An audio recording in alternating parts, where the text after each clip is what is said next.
Hello everybody, it is Andrea. How are you doing on this day? I want to ask you a question. I want you to think about the last time you laughed. Not like the fake laugh that people give, like, you know, the deep, doubled over laugh. Because laughter is the best medicine. So many times in our lives we are so serious, we are so sad, we are so depressed. But I want you today to focus on the last time you laughed. Now, spoiler alert, my husband is a comedian, so I've seen all types of funny, all types of laughter. The ones that are just slapstick, some funny, others that I have to think to finally get the punchline where it's a little delayed because I don't think on that wavelength. When I think of people who make me laugh, it's completely different. My humor is different from everybody else, and everybody has different humor. When I look at Dumb and Dumber per se, I laugh hysterically, except for the gross parts. But I could literally sit there for you of a younger age. I can Google Mr. Bean, and it's amazing his talent that he has where he doesn't speak. He may say two sentences in his segments, but that's what's great about it. We don't need to depend on a chemical beverage or substance, food, or a vice of a habitual ritual that's not healthy for us. Just laugh. Worst case scenario, if you don't have something that can make you laugh, go to a playground with your dog or with someone so it doesn't look weird, and especially these days, and just listen to the conversations amongst children. They're just innocently playing, using their imagination and creativity, and just laughing. For example, the other day, our son was reading. He loves to read, and he just read this excerpt in one of his books about healthy eating. I think it was the alphabet of eating healthy. And he just read a sentence and it triggered, and he was laughing non-stop. This is the best sound in the world when children laugh because it's so contagious. I love going to comedy shows and seeing the different, areas and levels that people, find humor in things.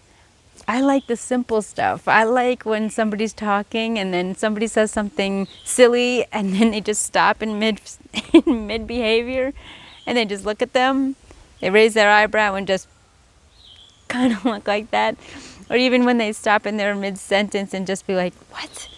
It's just funny. As you can see, I just think of it. And that is what we need more of, finding the humor in life, finding the laughter, finding the love. When we go to family events and friend events, what happens 9 times out of 10? Now, you adults, I'm not talking about the beverages and the binging of, all this unhealthy food. I'm talking about the stories, the memories that are made. And if you're like me and you go to different events and you haven't seen people in a while, those stories are repeated over and over and over again. But what's crazy about the whole situation is I'm complete opposite. I'm a storyteller of emotion and love and empowerment and motivation, whereas my husband is a storyteller of, silliness, embarrassment, something that has occurred that he didn't understand, or take a scenario and make it into something funny with his afflictions, his animations, and his voices. But this is what we need. This is what we should be viewing behind the screen to kind of lift our energy, lift our vibration, is smiling, laughing. And I mean, if you think about it, you just tap into the old great comedians and they're just hysterical. They take the logic and or lack thereof and they make it into a story or a personal experience to resonate with the audience. I just think laughter is the most amazing thing, and it allows not only your anxiety, depression, and anger subside, but it increases and heightens the endorphins and all that energy, blood flowing all throughout your body. And I mean, think about it right here. I'm getting a little pain because I'm thinking of silly stories of my childhood, my adolescence, and my adult years. These are what's so funny. These are the ones that are hysterical, where if I start laughing, somebody else will start laughing, and then it just becomes contagious. I remember one time that there was a situation where I don't know what happened, but I was in a board meeting and I was with one of my colleagues, and I don't know what happened, but it was hysterical. I thought of an incident and I started laughing to the point of tears, like, facial expressions and like some stomach side stitches. But it was at the most inappropriate time. And it was like a domino effect, because just like yawning, it was contagious, so that everybody else in the meeting was laughing that much harder. And I was so embarrassed. But even that the headmaster, even to the point where the instructor started laughing. Nobody knew what I was thinking. I couldn't even recall to this day what I had started laughing about. But I just remember my face started hurting, I getting red, tears. I literally had to excuse myself from the board meeting because it was just so hysterical that it was uncontrollable. But it lightened the mood. I mean, granted, fortunately, in the social work realm, it wasn't anything of like heightened importance or something urgent or of emergency. It was just a regular meeting of updates. But that's what we need more in this world. We need more laughter, more smiles. I mean, how beautiful do people look when they smile? How beautiful is the sound of laughter? With the exception of the type of laughter, but that's a whole another video. But be genuine, be authentic when you are smiling and laughing and thinking of something that is happy, because that is what we need more of. Focusing on the positive, focusing on the memories that make us smile, and hopefully repurposing and bringing back to life of what brought us to that thought, or how can we find more laughter in the world. I know my mom used to say to me, the most beautiful sound is a baby's laughter.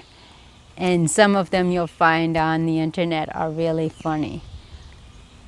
But that's what it's about. Not only completing one another and helping each other rise and unite as opposed to conquer and divide, but definitely to enhance the vibration of positive energy, laughter, love, and just making someone smile. I went to a gathering on Friday night, and somebody in our party said that, yeah, that gentleman hasn't smiled all night. So what did I do? I made it my mission. I just kind of waved and smiled and said, "You're doing a good job." Boom, changed the channel, and that gentleman was smiling. All it takes is a smile to a smile. We may not know what's going on in their lives. We may not know what's going on in their head space. But truth be told, when you smile at another individual, you wave or you do a gesture that is priceless. That is what we need more of. Smiling, laughter, love, and support. I thank you so much. We are now 6 away. 1, 2, 3, 4, 5. 6 away from 100. I want to bring you more content. I do have a lineup and an agenda coming up once I get my 100 plus subscribers. So stay tuned, stay focused. My messages are here to motivate, educate, inspire, and empower. Learn how to press play, plan life according to you.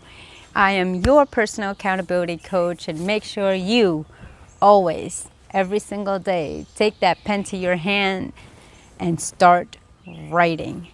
Start making a life of love, laughter, and building a legacy. My name is Andrea. I thank you for watching. Like, share, subscribe, hit that notification bell, and I will see you in the next video. Te amo, live life, and love. And make sure you laugh, everyone. Thank you so much. Someone's listening, someone's watching. I'll see you then. Be well.